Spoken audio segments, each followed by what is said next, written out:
Bismillahirrahmanirrahim. Alhamdulillahirabbil alamin. Allahumma salli wa sallim ala nabiyyina Muhammad wa ala alihi wa sahbihi ajma'in. Rabbi shrah li sadri wa yassir li amri wa hlul 'uqdatam min lisani yafqahu qawli. Allahumma arinal haqqa haqqan warzuqna ittiba'ah. Ya Allah, tunjukkanlah kami yang benar itu telah benar dan permudahkanlah bagi kami untuk mengikut kebenaran tersebut. Wa arinal batila batilan warzuqna ijtinabah. Ya Allah, tunjukkanlah kami yang batil itu adalah batil dan permudahkanlah bagi kami untuk menjauhkan diri daripada kebatilan tersebut. Wahdina limakhtalifa fihi minal haqqi biiznik. Bila kami petunjuk dalam isu-isu yang diperselisihkan dengan izinmu, innaka tahdi man tasha ila siratil mustaqim. Sungguhnya engkaulah memberikan petunjuk kepada siapa yang kau inginkan ke jalan yang lurus. Na'udzu bikalimatillahi tammah min kulli syaitanin waham wa min kulli ainin lam. Muslimin muslimat dirahmati Allah, pertama dan utama terimalah salam uhuwah daripada saya. Assalamualaikum warahmatullahi wabarakatuh. Selamat datang saya ucapkan kepada semua ke dalam sesi kita pada hari ini. Hari ini merupakan sesi kita yang ke-41 dalam kita mensyarahkan kitab Q&A Fiqh Perubatan. Hari ini insya-Allah Ta'ala kita akan masuk ke dalam bab yang baru, bab yang ke-8 mengikut urutan kitab ini. Dan bab yang ke-8, sang pengarang kitab ini memberikan judul Derma Organ. Jadi pada bab yang ke-8 ni, sang pengarang kitab ini iaitu Dr. Muhammad Rafiqi, dia memberikan perbahasan, memberikan tumpuan kepada perbahasan hukum hakam yang ada kaitan dengan menderma organ. Dan beberapa isu yang berlegar di sekitarnya berkaitan dengan pendermaan organ, sama ada dibenarkan dalam Islam ataupun tak dibenarkan dalam Islam.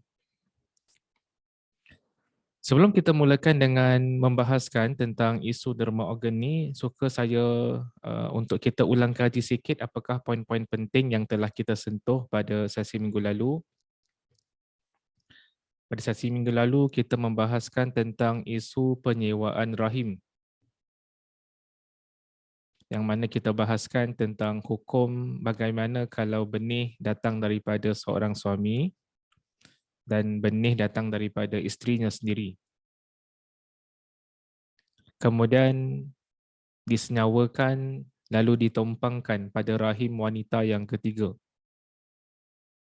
Ditumpangkan pada rahim wanita lain yang bukan isteri kepada lelaki tadi tu. Adakah dibenarkan ataupun tidak? Kita kongsi pada minggu lepas yang sang pengarang kitab ini lebih cenderung kepada pandangan yang itu adalah tak dibenarkan dalam Islam. Antara sebab utamanya adalah kerana tiada perhubungan pernikahan. Tiada hubungan pernikahan antara pemilik benih dengan pemilik rahim.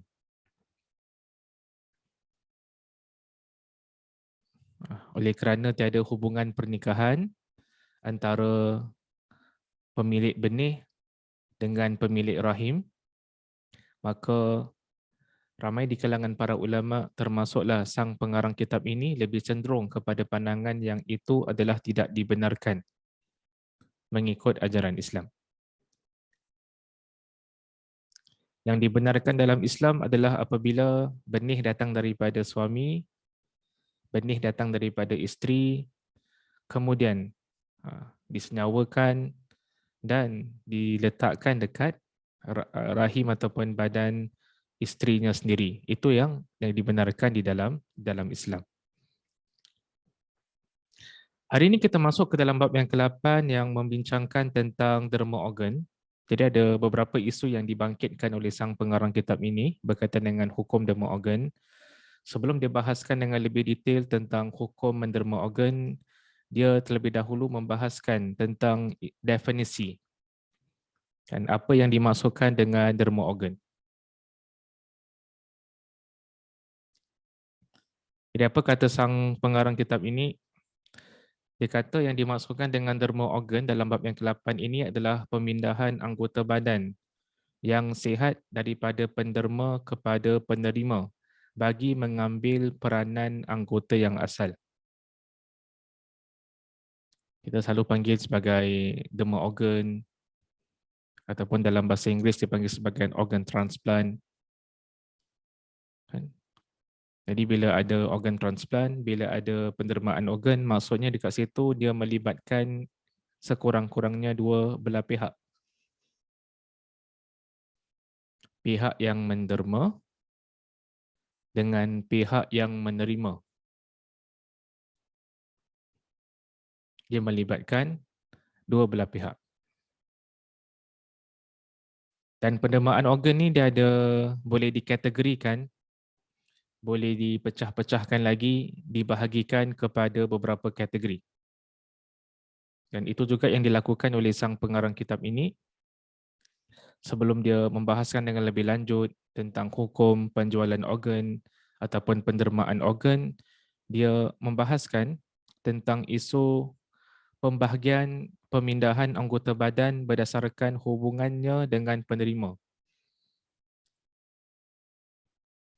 Jadi pemindahan anggota badan atau pemindahan anggota badan ini dia boleh dibahagikan kepada beberapa kategori. Daripada sudut medical, sebagaimana kita pernah kongsi dengan antum, sang pengarang kitab ini dia bukan sahaja kelulusan dalam bidang syariah, tetapi beliau juga adalah seorang doktor perubatan. Jadi antara keistimewaan kitab Q&A Fiqh Perubatan ni, dia bukan hanya muatkan perbincangan daripada sudut fikih, dia bukan sahaja memuatkan perbincangan daripada sudut hukum hakam, tetapi dia juga melibatkan perbincangan daripada sudut medical.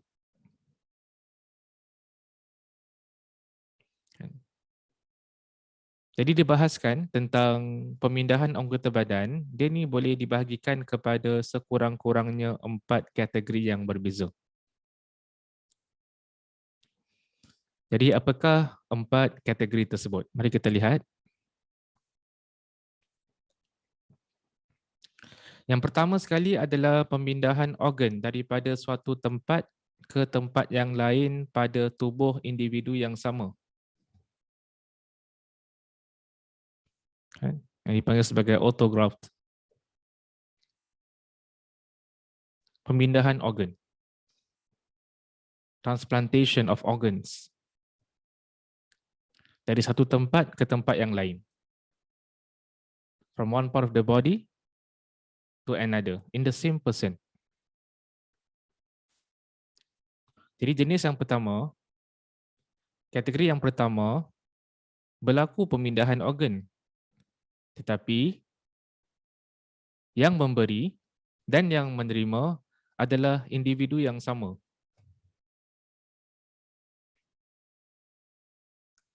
Dia ambil daripada satu tempat daripada badannya, kemudian dipindahkan ke tempat yang lain pada orang yang sama.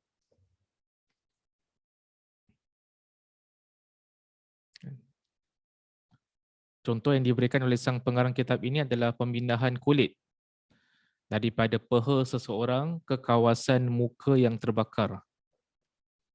Jadi kalau orang tu mengalami kemalangan, mengalami musibah, mukanya terbakar. Kadang-kadang dalam dunia perubatan dilakukan pemindahan kulit daripada peha orang tersebut, si pesakit tu dipindahkan ke kawasan muka yang terbakar. Individu yang sama, itu jenis yang pertama, itu kategori yang pertama. Kategori yang kedua, pemindahan organ daripada seorang individu kepada kembar seirasnya yang dipanggil sebagai isograft.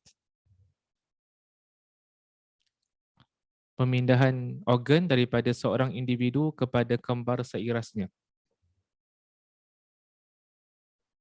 Yang kedua ni lain sikit macamnya daripada yang pertama tadi. Yang pertama tadi dipindahkan daripada satu tempat kepada tempat yang lain tapi melibatkan individu yang sama. Yang kedua ini pula berlaku pemindahan organ daripada seorang individu kepada individu yang lain. Tetapi dua individu ni adalah kembar. Twins.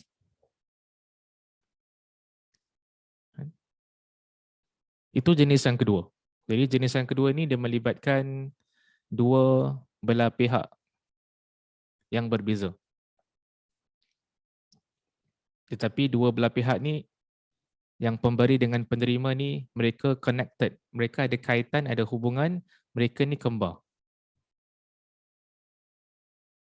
Itu dipanggil sebagai isographs.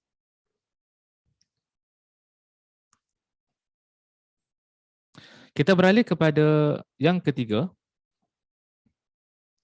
Jenis yang ketiga pula adalah pemindahan organ antara individu berlainan tetapi daripada spesies yang sama. Dipindahkan organ antara individu yang berlainan. Yang memberikan mendemer organ tu dengan yang menerima organ adalah dua individu yang berbeza. Tak sama. Ustaz, macam sama je macam tadi tu yang kembar tu. Yang ketiga ni beza sikit.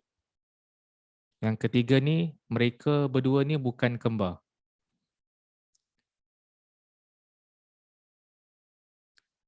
Pendermaan pemindahan organ berlaku antara si pemberi kepada si penerima. Dan si pemberi dan penerima ni dua individu yang berbeza, mereka bukan kembar.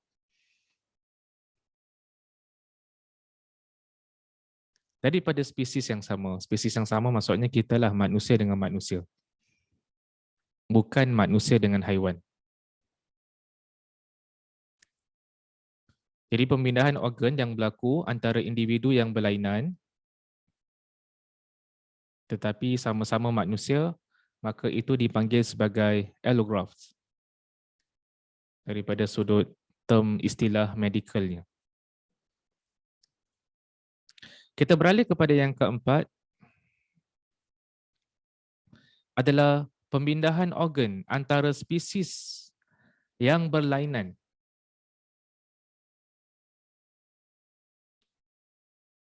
Ini lain pula. Yang jenis yang keempat ni, pemindahan organ berlaku antara spesies yang berlainan. Si pemberi dengan si menerima, dua pihak yang berbeza dan mereka merupakan spesies yang berlainan.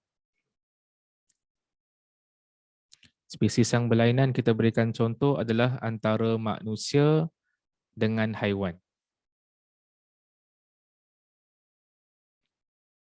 Kalau kita boleh berikan contoh ataupun yang diberikan contoh oleh sang pengarang kitab ini adalah berlakunya pemindahan organ daripada haiwan, contoh seperti monyet, dipindahkan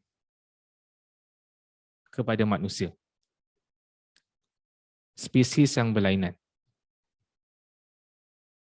Jadi kalau ada jenis pemindahan organ semeka rupa, spesies yang berlainan, itu dipanggil sebagai xenograft daripada sudut istilah medikalnya. Jadi sang pengarang dengan latar belakang medikalnya, dia sebelum membahaskan isu-isu yang berkaitan dengan fiqh, dia memberikan sedikit pencerahan dan penjelasan tentang beberapa istilah yang kadang-kala muncul kan dalam dunia perubatan, dalam dunia medikal. Jadi pemindahan organ ni dia bukan satu kategori. Dia ada beberapa kategori. Kan? Kadang-kadang berlaku pemindahan organ daripada within the same person. Individu yang sama daripada satu tempat dipindahkan kepada tempat yang lain dalam badan orang yang sama. Kadang-kadang pula berlaku pemindahan daripada organ transplant ataupun penerimaan organ daripada satu individu kepada individu yang lain, dan kedua-dua individu ini adalah kembar. Kadang-kadang pula berlaku penerimaan ataupun pemindahan organ daripada satu individu kepada individu yang lain, dan mereka ini adalah dua pihak yang berbeza dan mereka bukan kembar. Dan yang terakhir yang kita baru kongsikan tadi, berlaku pemindahan organ antara dua belah pihak, pemberi dengan penerima, dua belah pihak yang berbeza dan mereka juga merupakan spesies yang berbeza. Satu haiwan, satu manusia. Itu merupakan one angle of looking at the categories ataupun pembahagian penerimaan organ ataupun pemindahan organ. Jadi sang pengarang sebelum dia membahaskan dengan lebih detail tentang hukum hakam yang ada kaitan ataupun yang berlegar sekitar isu menderma organ, beliau terlebih dahulu membahaskan tentang jenis-jenis pemindahan organ yang wujud dan apakah istilah-istilah yang seringkali digunakan dalam dunia perubatan.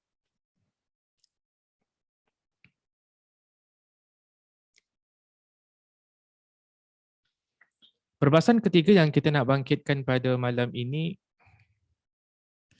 sebelum sang pengarang membahaskan tentang isu menderma organ, sang pengarang kitab ini, Dr. Muhammad Rafiqi, dia memberikan tumpuan kepada perbahasan hukum menjual organ.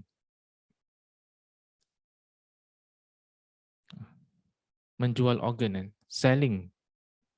Bukan donating, selling. Menjual organ. Adakah dibenarkan dalam Islam ataupun tak dibenarkan dalam Islam?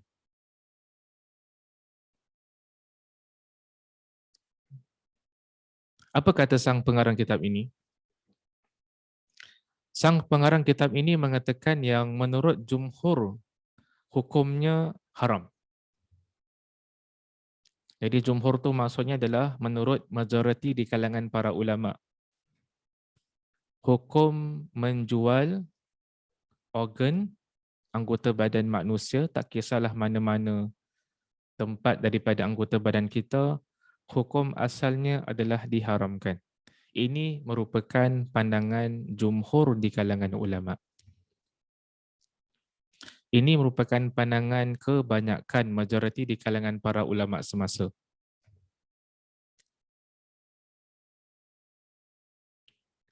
Badan-badan fatwa seperti Majma' Fiqh, Syekh Muhammad Mutawali Asy-Sya'rawi pun kata haram. Dr. Yusuf Al-Qaradawi pun kata haram. Jumhur di kalangan para ulama kata hukum menjual organ manusia adalah diharamkan. Jadi bila kita kata jumhur, bila kita kata majoriti, maka di sana ada pandangan minoriti. Ada pandangan minoriti di kalangan para ulama yang membenarkan penjualan organ dalam keadaan darurat.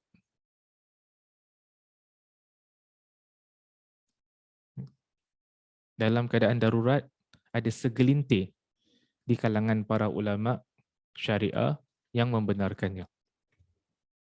Tetapi jumhur di kalangan ulama, majoriti di kalangan ulama termasuklah sang pengarang kitab ini lebih cenderung kepada pandangan pengharaman menjual organ. Apakah hujah-hujah yang dilontarkan oleh para ulama yang melarang penjualan organ? Hujah yang pertama yang diketengahkan dalam kitab ini adalah jasad manusia dan anggotanya bukan barang dagangan untuk tujuan perniagaan. Jadi anggota badan kita ni sebagai manusia, Allah jadikan anggota badan kita bukanlah tujuannya untuk kita jadikan sebagai barang dagangan. Bukanlah tujuannya untuk kita meniaga. Bukanlah tujuannya untuk kita meraih keuntungan daripada penjualan anggota badan kita. Bukan itu tujuannya. Dia tak seperti benda-benda yang lain. Benda seperti makanan, ni semua. Itu boleh kita jual. Tetapi anggota badan kita tujuannya bukan untuk perniagaan. Jasad manusia ni Allah Subhanahu Wa Taala muliakan. Jasad manusia merupakan satu kemuliaan, merupakan satu penghormatan yang diberikan oleh Allah Subhanahu Wa Taala kepada hamba-hambanya.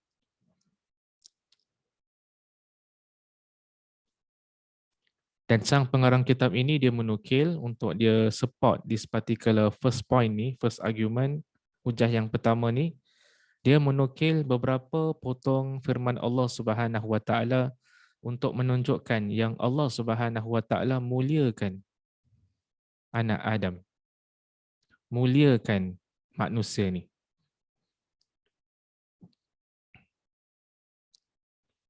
Apakah di antara ayat yang dinukil oleh sang pengarang kitab ini? Antara ayat yang dinukil oleh sang pengarang kitab ini adalah daripada surah Al-Isra ayat ke-70.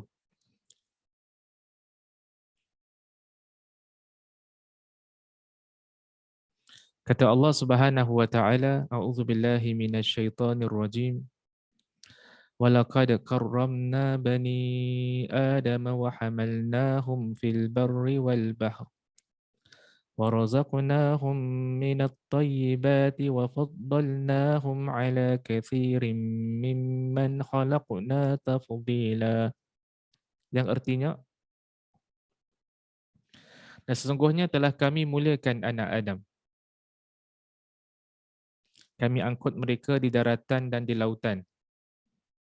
Kami beri mereka rezeki daripada yang baik dan kami lebihkan mereka dengan kelebihan yang sempurna atas kebanyakan makhluk yang telah kami ciptakan.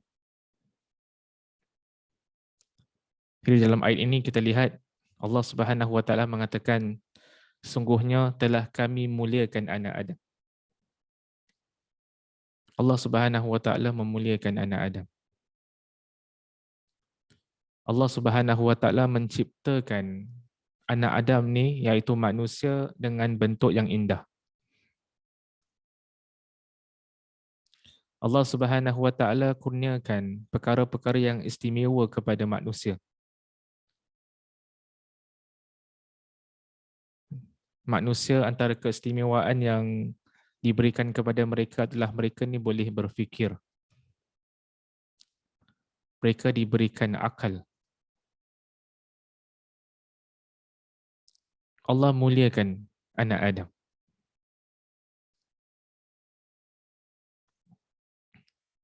Dan Allah khususkan bagi mereka banyak perkara.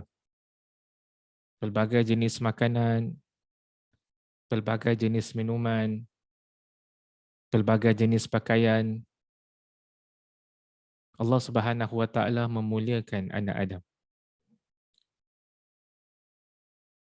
Kami angkut mereka di daratan dan di lautan. Di daratan ada kenderaan-kenderaan yang kita tunggang. Kalau pada zaman Nabi SAW, mereka menunggang haiwan. Di lautan, kita pun ada kenderaan-kenderaan kita yang tersendiri, kan? Seperti kapal yang kita gunakan. Dan kami lebihkan mereka dengan kelebihan yang sempurna. Kami berikan rezeki dari yang baik-baik, daripada makanan dan minuman. Kami lebihkan mereka dengan kelebihan yang sempurna atas kebanyakan makhluk yang telah kami ciptakan. Jadi Allah muliakan anak Adam. Banyak sangat nikmat yang Allah Subhanahu Wa Taala kurniakan. Dan nikmat-nikmat ini patut disyukuri oleh manusia.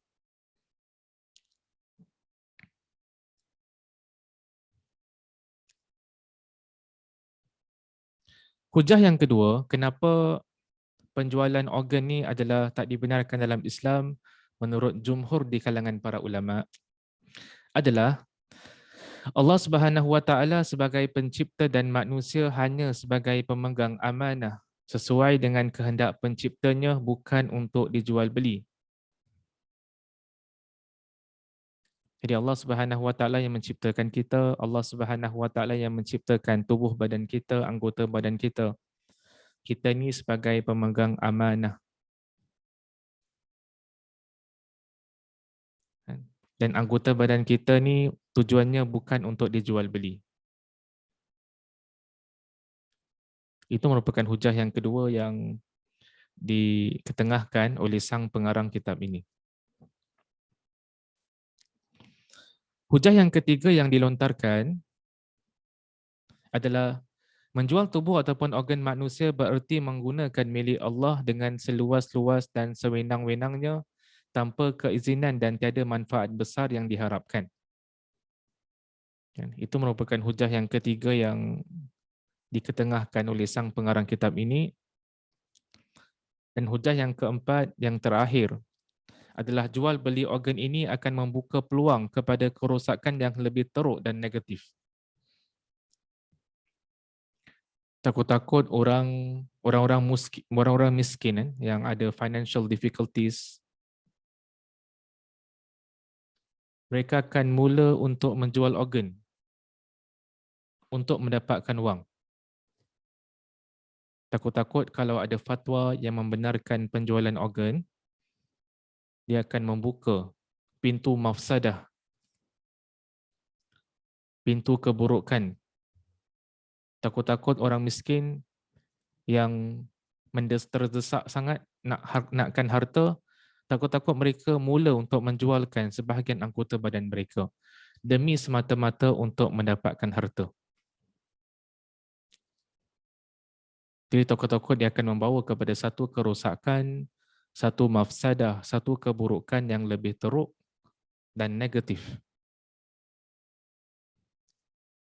Itu adalah di antara hujah-hujah yang diketengahkan untuk menyokong pandangan mengatakan hukum asal bagi penjualan organ manusia adalah tak dibenarkan. Itu merupakan pendapat majoriti di kalangan para ulama kita pada zaman ini. Sebagai kesimpulan untuk sesi kita pada malam ini kita kongsi dengan antum tentang 3 perkara. Perkara pertama adalah tentang definisi derma organ. Yang kedua adalah tentang pembahagian pemindahan anggota badan. Dan yang ketiga adalah tentang hukum menjual organ. Yang mana kita rumuskan tadi, pemindahan organ ni dia ada beberapa jenis. Kadang-kadang berlaku pemindahan organ daripada satu tempat badan seseorang ke tempat yang lain pula pada badan yang sama. Kadang-kadang dia melibatkan 2 individu yang berbeza, kadang-kadang dia melibatkan spesies yang berbeza. Nah, kita juga membahaskan tentang hukum menjual organ. Jumhur di kalangan ulama semasa, majoriti di kalangan para ulama semasa berpandangan yang menjual organ ni adalah tak dibenarkan daripada sudut hukum. Kerana dia akan membawa kepada satu mafsadah yang lebih besar. Dia boleh membawa kepada satu keburukan yang negatif. Orang mula untuk jual organ demi semata-mata untuk mendapatkan wang, especially golongan yang fakir, especially golongan yang miskin. Oleh kerana pertimbangan-pertimbangan yang kita kongsikan tadi, maka ramai di kalangan para ulama yang lebih cenderung kepada pandangan tidak dibenarkan untuk menjual organ. Kalau sekiranya ada kebenaran dalam apa yang saya sampaikan pada malam ini, itu datang daripada Allah Subhanahu Wa Taala. Kalau sekiranya ada kekurangan dalam penyampaian, itu datang daripada diri saya sendiri. Saya minta ampun kepada Allah dan saya bertaubat kepadanya. Kita tutup dengan tasbih kafarah.